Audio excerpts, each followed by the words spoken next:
Good afternoon, and today we shall be continuing Snow White Ashes. It contains no explicit sexual themes, toxic and abusive relationships, blood, death, and elements of horror. If you're uncomfortable or find any of these subjects triggering, please do not continue watching and be cautious if you come play the game. I hope you enjoy.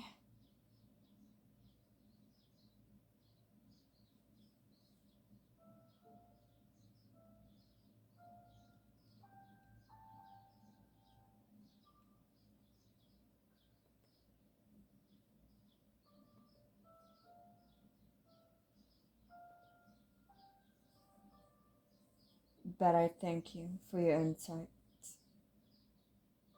Of course, gentle hunter.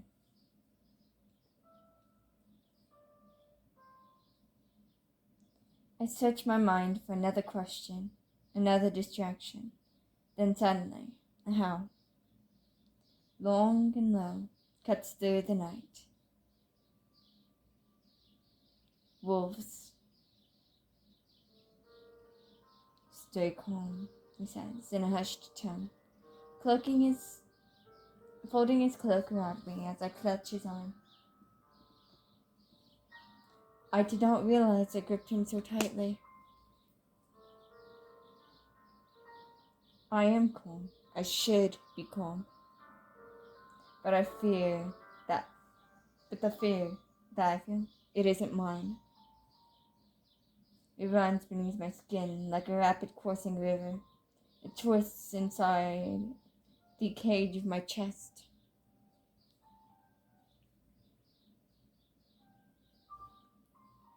I will my pulse to slow, but it does not.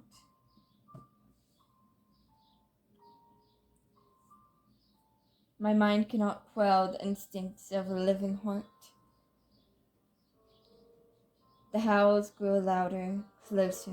I can feel them ringing in my ears. Your scent is too strong, I hear him murmur. He searches through his coat for something. A small pouch, then pours its contents over the lantern. The flame burns bright as a thick, earthy scent fills the air. It smells of ashes and smoke, iron and dust. This way, he says, leading me by the arm. We come to a large pine, its ancient trunk at least 3 grown men wide. With a firm but not ungentle motion, he presses me against its trunk, sweeping his cloak around us. I feel the rough bark on my back through the wool of my cape, feel his arms around my shoulders, holding me tight. It takes all my will not to struggle, not to scream. It's all right, he says. Melodious, soothing, a shepherd calling to a lamb. This will hide your scent. Listen to my voice. Hold on, just a little longer. This close, I could hear his heart beat beneath his chest. If only he had one. I could burn beneath his arms. If only they were not so cold to the bone.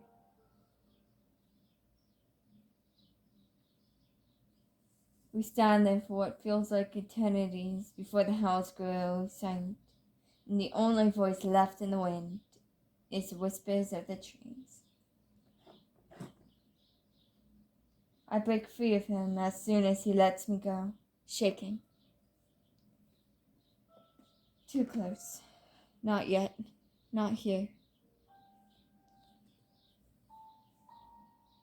Forgive me. It's not far ahead now. Can you walk the rest of the way? I'm fine, I say, steadying myself, fighting the quaver in my voice. Onward I follow as he leads me through the trees. The cottage comes into view as we turn the bend, almost as if conjured from the mist itself. It is a small, quaint thing, a lonely, strange thing to see, placed here like it was plucked from a fairy tale. Its wooden walls are edged but sturdy, its sloping roof coated in fresh snow. It should be the home of a living, breathing woodsman, not a creature of the night. I had never guessed you would hide yourself in a place like this. It's beautiful, I said.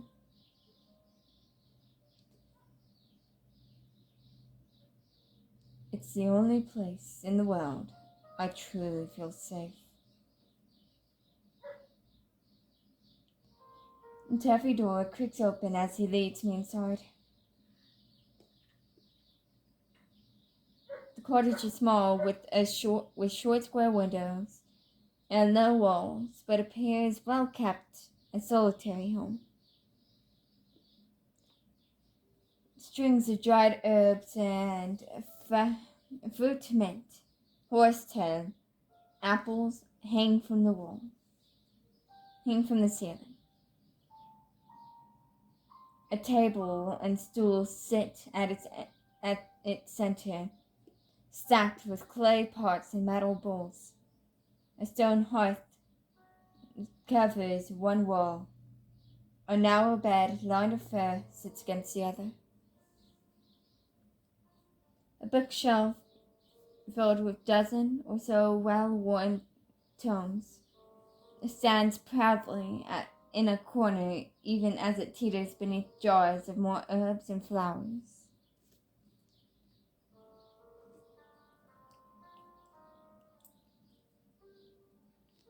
The scent of incense, sweet and heat. The scent of incense, sweet and heady, fills my nose as he lights the kindling in the hearth. The embers cast his skin aglow, his silver curls and pallid features painted softly in warm light. He unfastens his long, snow-white cloak and tosses it onto the stool. Carefully, slowly, I slip my hands free from my sheepskin gloves. I feel his gaze, his green eyes watching me as I unravel my shawl from my pale throat. My fingers, still numb from the cold, fumble with the clasp of my cape. May I? He asks, stepping towards me. I nod, shaking. His hands, even gloved, were deft, swift, a surgeon's hand. They free my shoulders of the deep red wool, set the fabric aside on the narrow bed. His gloved hands linger near my collar. I do not move. I do not move an inch. I scarcely breathe. Show me yourself. Show me what you are. He brushes my cheek, a whisper of a touch, like he is afraid to hold me, like I am a statue that could crumble away beneath his fingers. May I? He asks again, barely audible. Yes, I whisper, back. He brushes a lock of my dark hair behind my ear, then gently, slowly brings his lips to my skin. They are so soft, His touch is like the snow that lands on my face, carried by the winter wind. Cold but light, feather-light on my cheek. Gentle. Far too gentle. I don't want this delicate tenderness from him. I am not a fragile thing.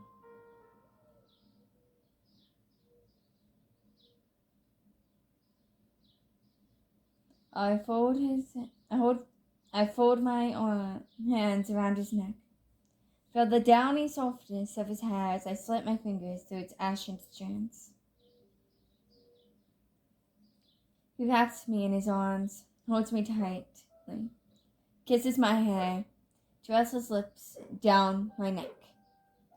I shiver, I tremble against him as his gloved hands run through my tresses, down my spine, feeling for the laces of my bodice.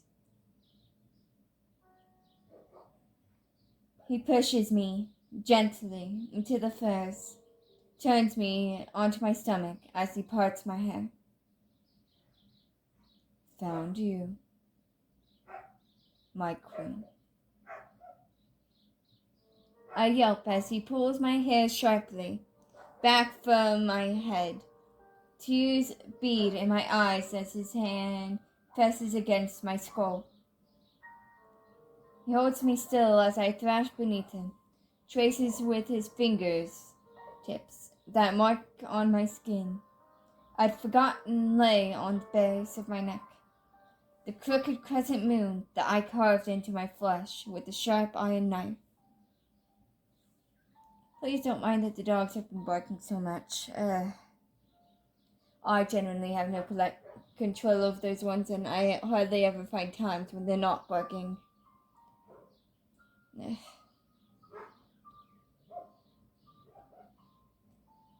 Might I humbly ask, as your loyal consort? He whispers softly into my ear. The fire crackles and roars, casting flickering shadows around us. But I feel nothing but ice run through my veins. There's no hunger in his voice, no warmth, no desire. Only white, cold fury. Did you think you could fool me, Celine?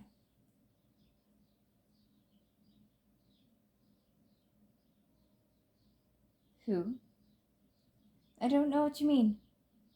Let me go. Give this up, Celine. I've known you far too long for a new skin to deceive me. To be honest, I'm getting got what it's called. The Ironside series.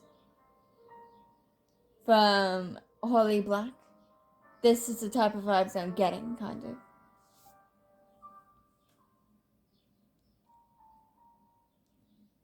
Why are you here?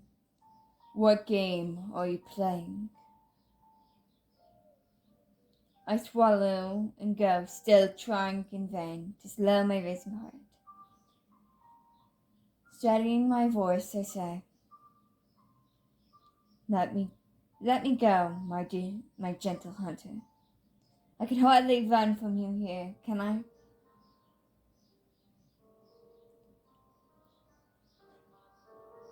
I feel him hesitate for a breath, a moment that feels like a century before he loosens his hold on my tresses, lifts his weight from the bed, then stands. The relief I feel is short-lived. I curse myself that I shiver still at the memory, the whisper of his touch. That I'd still lost my senses, forgot for a moment that I was in this body. But I've mistaken his tenderness for anything other than luring of his prey. I shift upright on the bed. I don't trust my legs not to buckle under their own weight. He stands a few feet from me, a gloved hand over his pale lips as a sigh escapes him. Yet he does not need to breathe. How dramatic. Does looking at me, even in this borrowed form, disgust you so? Would you care to enlighten me now, my queen? He asks, folding his arms. Take another deep breath. I could ask you the same, my gentle hunter.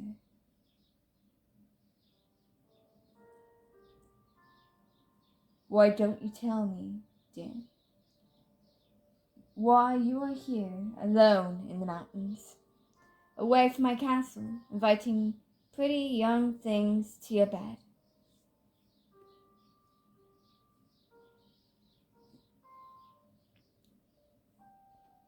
I did not expect him to flinch at my words.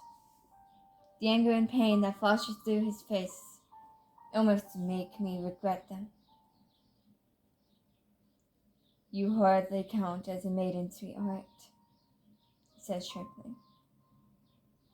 And when did you have any right to criticize me? I never said a word about the scores of bloodied hearts you left in your wake. That is not what this is about. Then what is this about? Did you follow me? Did you think you could have your way with me if you stitched yourself a pretty new face? I did no such thing. I know your victims have to die before you sow into them. Did you murder an innocent girl for this pretty plan? For this petty plan? That final line makes my bored blood boil beneath my skin.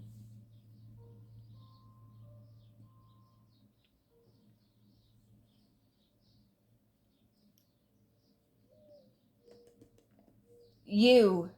How dare you, Gabriel? Have I ever been callous and unmerciful? Have I ever treated humans like my playthings? This girl was dead when I found her. He laughs. It is a short, dry, hollow sound, like the winter wind knocking against the walls. You haven't changed at all. A plaything. Is that not how you treat her now, wearing her corpse like a summer gown?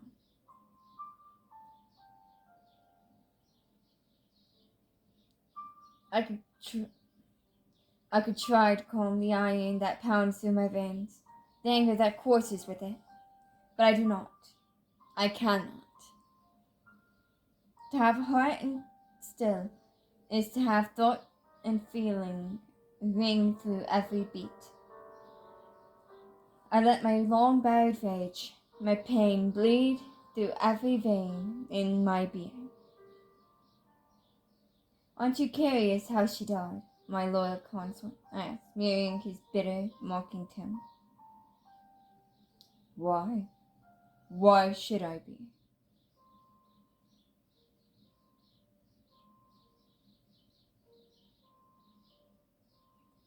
She was killed, I said, by a beast wearing the skin of a man, one of our kind. His expression freezes. And she's not the first.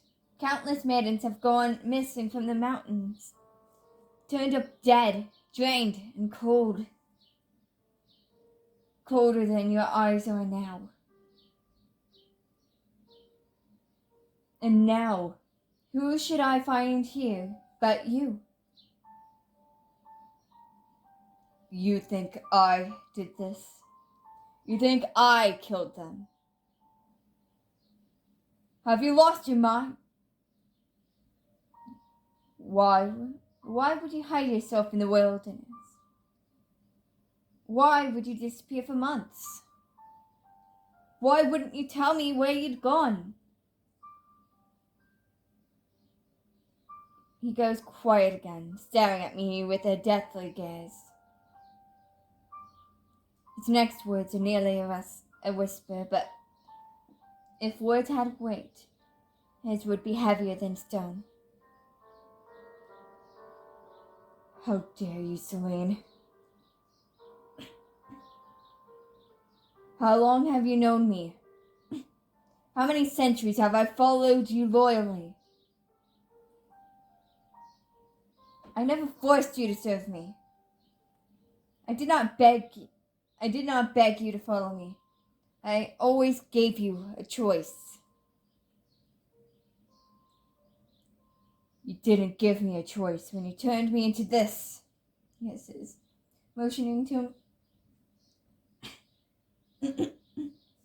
hisses, motioning to himself as he parts his hair from his face with a violent gesture. I look away. I cannot stare back at those eyes. He's right, after all. After all this time, you still despise me. I don't despise you. I despise myself for believing that you trusted me. I do not reply. I hug my knees, still shaking, cursing my weakness, cursing the blood beneath my skin, warm and flowing, and despicably human. What was I thinking? I thought I had prepared myself well. I am the Mist Queen, a woman who has walked the earth for a millennium, wearing as many faces as the moon. It should be child's play to appear to him an innocent maiden, test his loyalty, his intentions, discern his innocence or his guilt.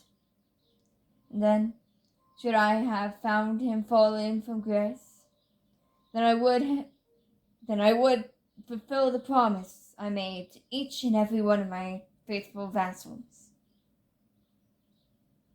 Should ever the hunger outweigh the humanity, yet with him, could I fulfill the oath I made so long ago, when I brought him back from the dead, ash cold in my arms, even knowing he could now be a monster, changed from the loyal knight I knew. When I look at him now, I cannot see anything but the face of the kind young doctor I met in that sleepy town by the wood. The face of the man I loved lifetimes ago.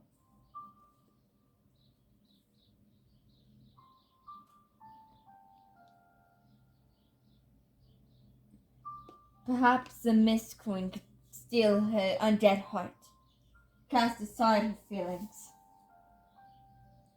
But foolishly, I'd forgotten one thing that I donned the skin. Flesh weighs down the spirit. Memories housed in a foreign mind may as well be half-remembered dreams.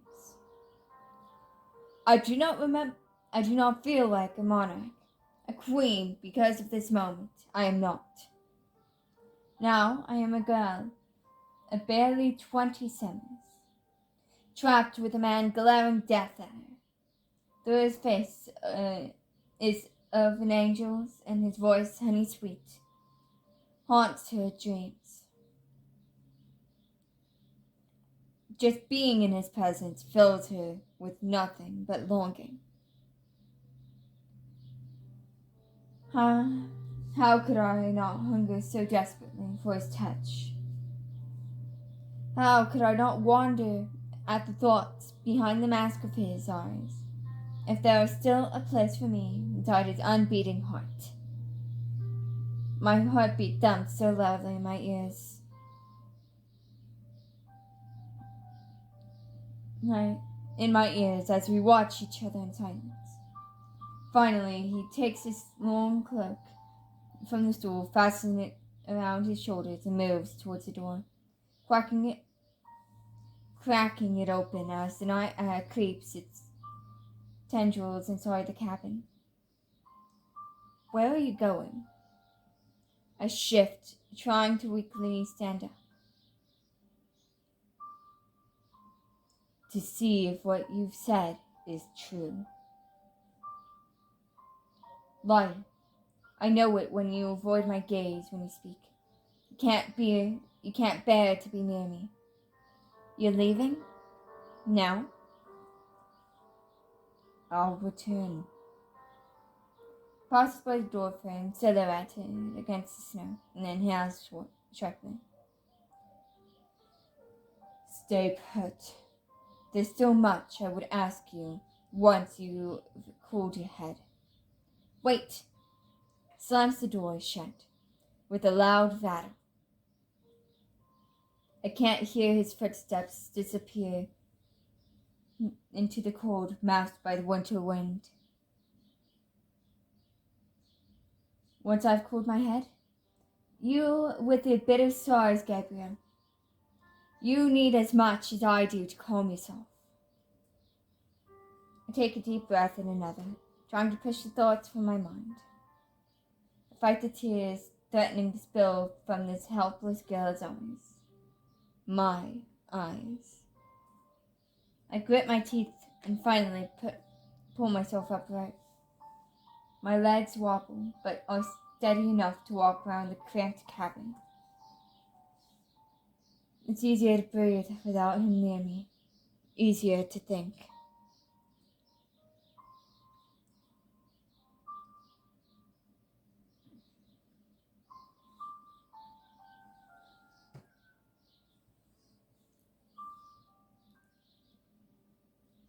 I looked at my surroundings. The fire still burns, offering precious warmth. Outside the short square window, the pines and birches bow in the wind. The night sky still swirls with snow. I think of the wolves of yellow eyes and howls filled the shadows. I will not get far if I try to leave. Perhaps I could find something here. Perhaps there was evidence in this place he safeguarded so well of his guilt. I had yet to find my proof after all. But I would not hurt him without it. I could not. I know that in my heart now. Yet, my deception has already failed. So much for this lovely skin. Am I merely fooling myself now? Wasn't time to abandon his body? Was it worth the risk so to brave the night and its dangers to retrieve my old skin? Would I get another chance if I simply stayed put and waited? I'll be searching the room. I decided to start by looking around the room. It is the picture of the woman. Actually, I should have been. No. I should have gotten like a nice little save point before I decided. It is a picture of warmth and solitary home, if cramped and unkept. Did he lure any victims here? Did any proof remain of lives taken and iron drained? The pain that flashed through his eyes was real. I know him that well, at least. I know his every look, the shape of his mouth, the tilt of his head, how his unwavering gaze burns in my dreams.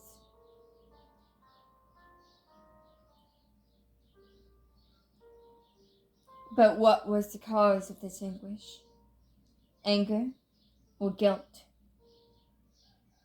If my gentle wolf is not a killer, Then what secrets does he keep?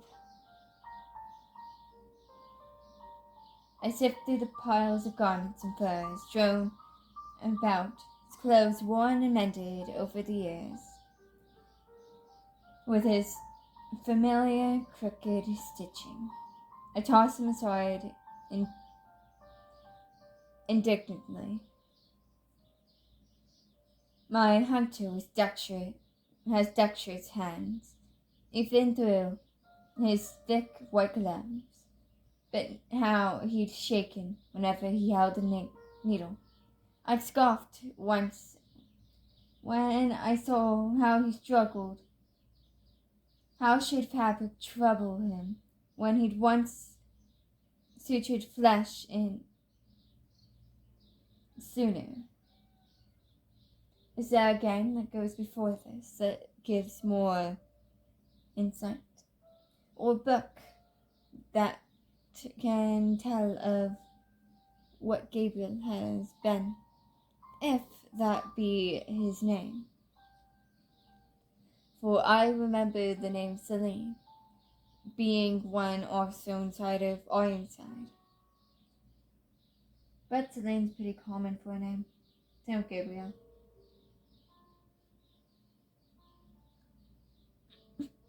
He did not look at me nor speak to me for days. Some pieces are from recent decades, clean and neatly folded for once. I recognize each garment, cut and sewn by my own hand. Dark waistcoat I'd stitch with a pattern of overlapping feathers. A lace shirt I'd embroidered with tiny bell-shaped flowers and sickle-like leaves. How I nearly torn the skin off his back when he said he'd lost it. It almost feels as if the fabric in my hands is not clothing, but costumes. A costume for a pretend prince in the awful play written of my own life. But that's not untrue. Our second marriage was more false than the first. I think of his cold kisses on the back of my hand, on my hair, whenever he parted from me for distant lands, whenever eyes were upon us.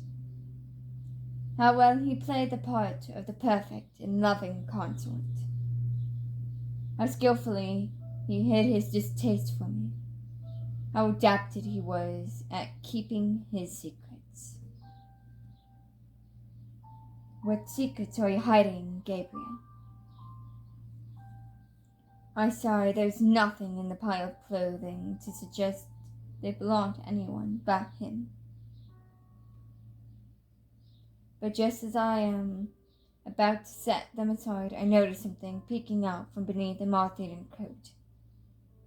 Gingerly, I fish it out.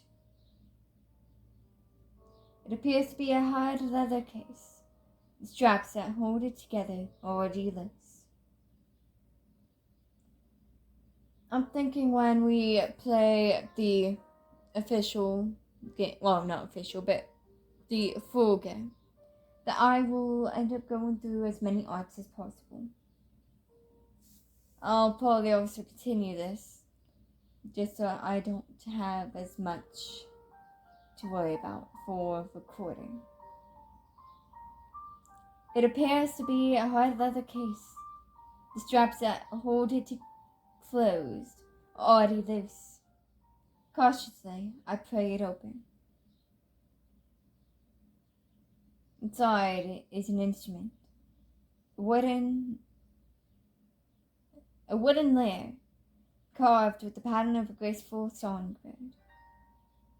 It was no master's craftsmanship, but it was clearly made with a patient hand.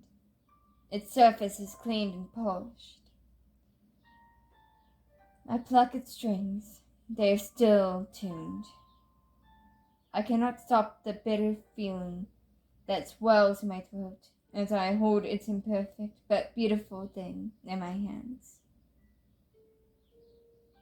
I don't remember the last time he so much as hummed a tune beneath his breath. He never sang to me, not one I begged. I thought he had given up his music, buried his songs along with his pasts. It hurts now to know that wasn't the truth at all. There was only me he would not sing for. Who then? Who do you sing for out in the wilderness alone? Who gets to hear your precious songs? Imagine for a moment, flinging the instrument into the fire, watching the precious wooden birds carved onto its surface, blacken and charring in the hearth. A desire that only grows the more I look at it. But I leave it be. I stop that impulse before I do something I should regret. I look at the instrument and imagine him carving it painstakingly, with his careful, gloved hands staining the wood, stretching taut the strings. I imagine him attentively plucking the notes, drawing the song from its carved bird's beak. I remember the other thing I have broken and burned in front of him. On nights when I fed, when the memories were too much for my slow-beating heart to contain. Objects can be replaced, I would say, more to console myself than him. Only once did I go too far. Only once did I take away something that could never be replaced. Though a lyre can be carved again, though it would feel satisfying to it now, I know it would only lead to more regret soon after. I carefully shut the case and placed it back beneath the pile of his clothes. I sit with my head against my knees for a long while, trying not to think, remember, or feel.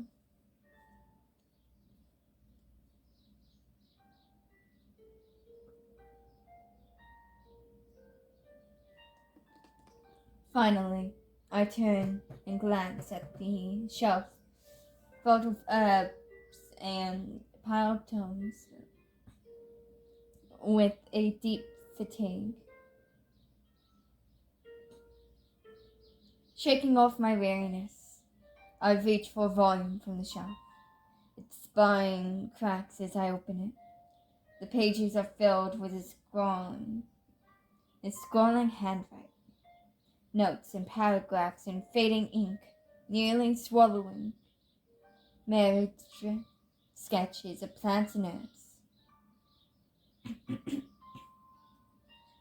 You were never one for keeping idle, were you? I set the book aside, sink down to the floor, bury my head in my arms, and lean back against the bed. It's the living blood aiding my senses, I think. But I can't bear how much his presence fills this place. I can imagine him bent over the teetering table, jotting something down with his perfect, elegant, gloved hand. Laying his head on the pillow, listening to the mountain's wind, his eyes blinking closed, sleeping off the iron embedded from spirits no way. Dreaming of something I can only guess at, for how many times I have heard him cry out in his sleep. It feels as if I am an intruder here. It feels as if this place itself is a piece of him I was never welcome to see.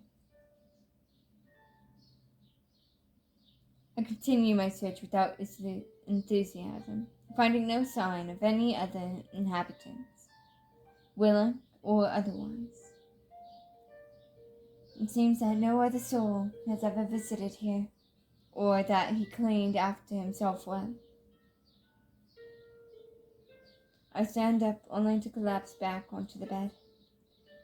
The hours in the woods, the walk through the cold, the heated woods, all have exhausted this weak and unfamiliar body.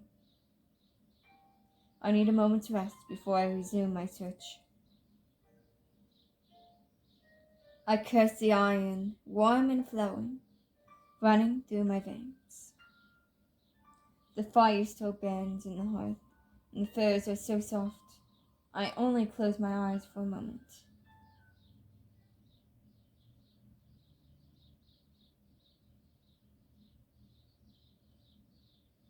I think I'll end this one here because I think it looks like a perfect place to save. I think it's okay. I personally kind of see it like an Ironside book. I don't I enjoy the book, but honestly, well, I enjoy the books, but honestly, I also don't fully enjoy watching. Well, it's not that.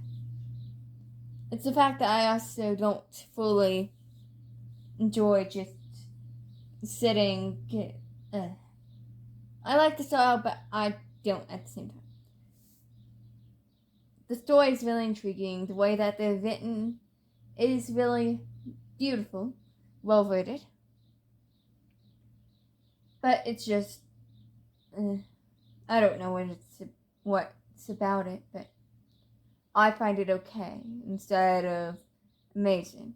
But maybe that'll change in the future. Well, I hope you enjoy, and I shall see you in the next one.